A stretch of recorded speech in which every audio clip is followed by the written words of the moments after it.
Bethesda are apparently working to make the Skyrim Remaster, formerly titled The Elder Scrolls Skyrim Special Edition, the definitive version of the game. In a recent interview, Bethesda's Pete Hines confirmed that the developer is taking the remaster very seriously, attempting to make it as next-gen as possible. We haven't gotten into the full, here's all the things we're doing, but the basic idea is, in all the ways possible, we're trying to improve it and make it as next-gen and appropriate for these consoles as possible, Hines told IGN. Performance, effects, or whatever we can do to make the game look and feel better, we're going to give it a go. We can certainly see this in a lot of the graphical improvements that Bethesda have shown off already.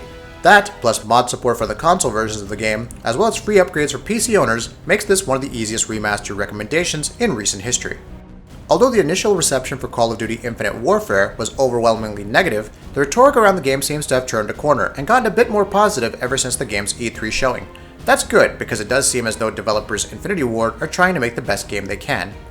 Gaming Bowl had an opportunity to sit down with Infinity Ward, and they reveal that the upcoming game will have the biggest arsenal of weapons that the series has ever had.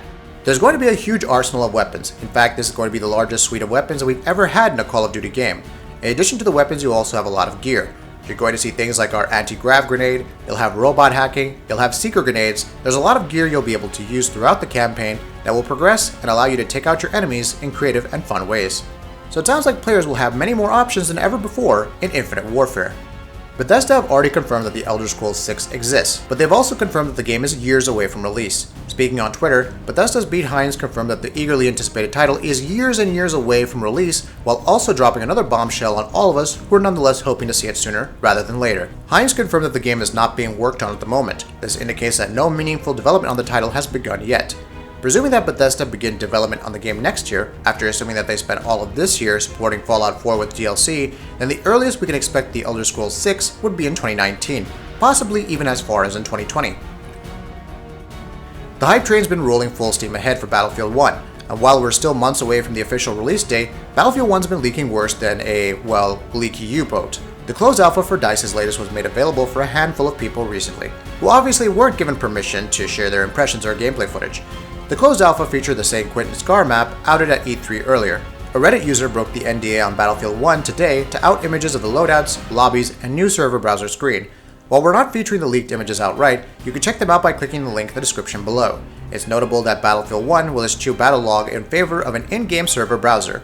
We like the new look though, which is rather reminiscent of Battlefront's user interface with a nice emphasis on flat design. Valve can't count to 3, that's why we're still stuck on Portal 2, Half-Life 2, Team Fortress 2, Left 4 Dead 2, you name it. But it appears as though one of their year-long teases may finally be bearing fruit. In a tutorial for the Destinations Workshop tools, Valve's Tristan Reedford has posted an image hinting at the third game in the Left 4 Dead series being in development at Valve and coming out soon.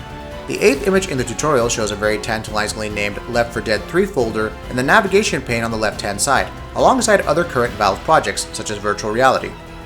Adding fuel to the fire is the fact that nearly 24 hours after the community noticed the tease, the picture was replaced by a poorly photoshopped version to remove the Left 4 Dead 3 reference.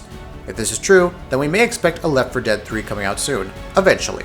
And considering that all the leaks and teases indicating at it coming out were always accompanied by the nugget of information that Half-Life 3 was also in development, well, we probably shouldn't permit ourselves to hope like that.